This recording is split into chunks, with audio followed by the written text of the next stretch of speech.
Bonjour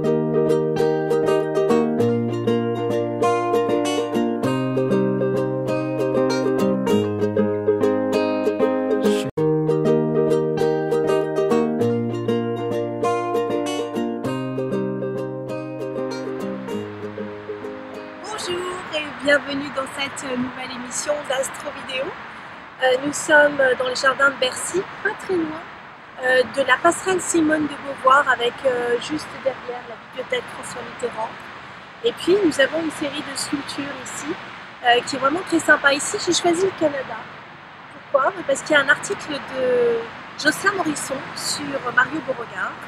Et je sais que Mario Beauregard, qui est chercheur en neurosciences, qui vient de sortir un ouvrage, fait justement un séminaire qui commence aujourd'hui, je crois, c'est en Belgique. Alors c'est demain, je crois. Donc, ça commence demain, donc vous pouvez encore vous décider. Nous sommes le 12 octobre 2016 et je vais vous parler de ces aspects astrologiques marquants de cette journée. Alors la Lune est en train d'arriver dans le signe du Poisson, donc elle va venir adoucir tous les signes d'eau, c'est-à-dire le Cancer. Donc elle favorise les amours des Poissons, elle favorise les amours des Cancers et elle favorise les amours des Scorpions. C'est pas mal, cette petite lune va nous faire une bien jolie journée, aujourd'hui et demain d'ailleurs. Ensuite, on a cette conjonction quasiment exacte à 6 secondes près, donc autant vous dire c'est peanuts, entre les deux lunes noires, la vraie et la moyenne. Donc autant vous dire que c'est quelque chose de karmique qui peut toucher complètement l'inconscient. Et c'est en très bon aspect avec le nœud sud qui correspond aux vies passées, aux vies antérieures. Donc on a encore un deuxième point karmique. Et puis un bon aspect avec Chiron qui est le guérisseur en l'occurrence, puisque là c'est un bon aspect, c'est un trigone, c'est 4 signes d'écart, 4 signes de 30 degrés, ça nous fait 120 degrés. Un aspect de toboggan, donc un aspect d'attraction, de facilité, on pourrait dire d'espoir aussi, parce que juste à côté du nœud sud, on a Neptune. Neptune, c'est le maître du Poisson, elle est bien dans son domicile, à côté du nœud sud, et elle est rétrograde. Donc on a l'impression qu'elle recule par rapport à la Terre, et donc ça donne des souvenirs, des résurgences de souvenirs. Ça peut donner aussi des indicateurs karmiques, le karma étant la loi de cause à effet. Et on se dit qu'en bon aspect, d'une part avec Vénus qui arrive sur la fin du Scorpion, mais en bon aspect avec la double conjonction des deux lunes noires vraies et moyennes, il peut y avoir quelque chose de fabuleux sur le plan sentimental, comme je viens de vous dire, et ça touche tout le zodiaque. Après, il faut savoir dans quel domaine de vie ça peut tomber. Ça peut arriver dans votre maison solaire 10, donc celle du travail, ça peut, enfin de la vocation, de la carrière, de votre identité sociale. Ça peut toucher la maison 6 qui est la maison du travail, la maison 2 qui est la maison des biens ou de la confiance en vous, la maison 3 la communication, et il y a plein de définitions pour le même symbole astrologique ou la même maison. Et donc ça peut être intéressant de faire le point pour savoir où vous en êtes, parce que là il y a un impact fabuleux et très positif.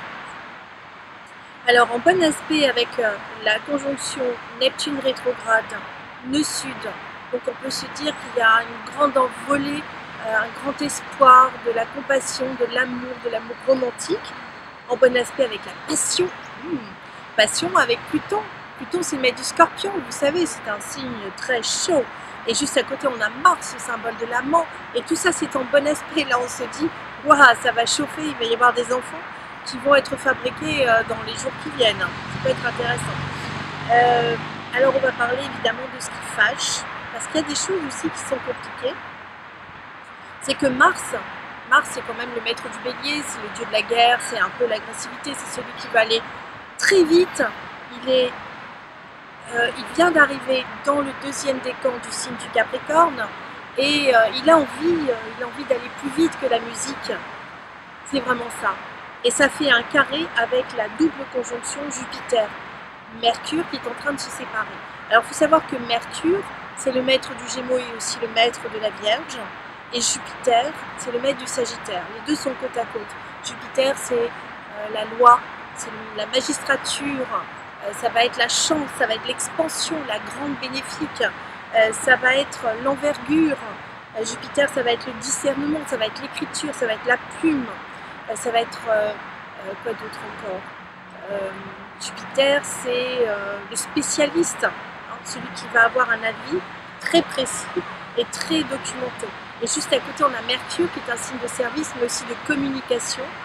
Dans le signe de la balance, on est vraiment dans une justice. Est-ce qu'elle va être rendue, cette justice? Est-ce qu'il y aura un appel? Pas d'appel? Comment ça se passe? C'est comme un goal. Le ballon, il arrive de quel côté? Il arrive sur la droite, il arrive sur la gauche, on ne sait pas trop. Donc là, il y a un carré. Donc, un carré, c'est comme si vous faisiez un effort musculaire plus important pour franchir un obstacle, pour le dépasser. Et là, si vous allez trop vite, ou si vous êtes trop agressif, il y a la sanction qui tombe. Si vous avez manqué d'organisation ou de structure ou de jugement, la loi prend le pas. Si vous n'êtes pas organisé, ça va déraper dans tous les sens, vous allez courir. Hein, c'est comme quand on a oublié ses clés quelque part, on court en arrière pour aller les chercher. Donc quand on n'a pas de tête, on a des jambes. Donc vous risquez d'être puissamment dispersé pour boucler tout ce que vous avez à boucler. Donc il faudra vraiment vous structurer, vous organiser. Donc c'est la période, moi j'appelle ça le grand ménage d'automne.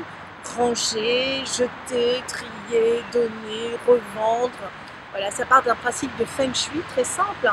On ne garde près de soi, sous la main, que ce dont on a besoin qu'on va utiliser. Le reste, on le range. Si on n'en a pas besoin, on le donne, on le jette, on le trie. Vous voyez, c'est le bon moment pour le faire. Et puis, Mercure, c'est aussi les poumons, c'est aussi les bras, c'est aussi la respiration. Donc ça peut être le moment de vous donner un temps de respiration, de prendre du temps pour vous poser au lieu d'être étouffé, crispé et stressé sur tout ce que vous avez à faire. Donc ça peut être un temps de respiration. Alors cette double conjonction Mercure-Jupiter fait un très bel aspect avec Saturne. Tout ce que vous allez faire au niveau de l'organisation, ce sera payant pour plus tard. C'est-à-dire que vous reposez les structures, une nouvelle base, un nouveau départ, plus chanceux, plus structuré, plus positif. Donc ça vaut le coup de vous séparer de l'ancien pour aller vers du nouveau. C'est ce que nous indique toute cette semaine. On ferme la porte, on en ouvre une autre et on recrée un nouveau chapitre de vie sans paniquer. Parlons un peu des Verseaux. Alors quelquefois ils ont l'impression d'être abandonnés, les petits Verseaux, mais c'est pas vrai du tout. J'arrête pas de parler d'Uranus. Alors je suis astrologue, donc quelquefois je fais des raccourcis, il ne faut pas m'en vouloir. Uranus, c'est la planète qui régit le Verseau, tout simplement.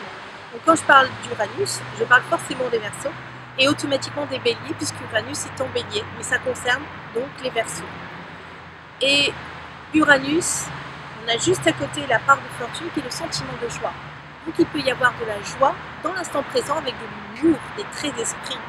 Alors que fait Uranus? Uranus est en très bon aspect avec Chiron, qui est le guérisseur, il est en Poisson. Donc on est en train de se réparer chez les petits Verseaux, chez les Poissons et chez les Béliers. Voilà, ça concerne les trois déjà. Ça fait toujours un carré en fond avec Pluton, et ça c'est jusqu'à fin 2017. Donc prenez votre mal en patience. Et puis ça peut être toutes vos certitudes qui volent en éclats, puisque c'est un décrotage. Voilà. Vous n'aviez pas les yeux en face des trous, et Uranus va se charger de vous montrer la vérité telle qu'elle est, et Pluton va vous aider à vous transformer une fois que vous aurez vu la réalité bien en face. C'est pas marrant, mais ça donne des éclairs de lucidité. C'est pas évident à gérer, mais une fois que c'est bien vu, bien accepté, vous allez être plus fort et vous allez avancer plus vite. Uranus, décidément, fait encore deux autres aspects. Il fait une opposition au Soleil. Alors, ça veut dire que dans le signe de la Balance, qui est le signe opposé au signe du Bélier, on a le Soleil, puisque c'est l'anniversaire des Balances, donc c'est Soleil en Balance. Alors là, c'est pas évident parce que ça donne une certaine instabilité. On ne sait pas trop sur quel pied danser. Une opposition, si j'utilise la grammaire, ça veut dire concerne. Donc les Verseaux, les Béliers ou les Balances sont concernés par quelque chose de spécifique. Et ça, c'est dans le thème de chacun que vous allez pouvoir le découvrir. Mais ça peut être une libération, une liberté. Ça peut être aussi qu'on refuse d'être sous pression, qu'on veut se libérer de quelque chose. Mais ça peut être aussi un choix à faire et on hésite à le faire. Est-ce que ça entraîne des conséquences importantes? Oui, vraisemblablement, puisque le Soleil est au carré de Mars. Donc Mars, maître du Bélier, justement dans lequel il y a Uranus qui est opposé au Soleil en Balance.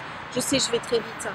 Mais tout simplement pour vous dire que c'est lié et qu'il y a une décision qui peut vous engager.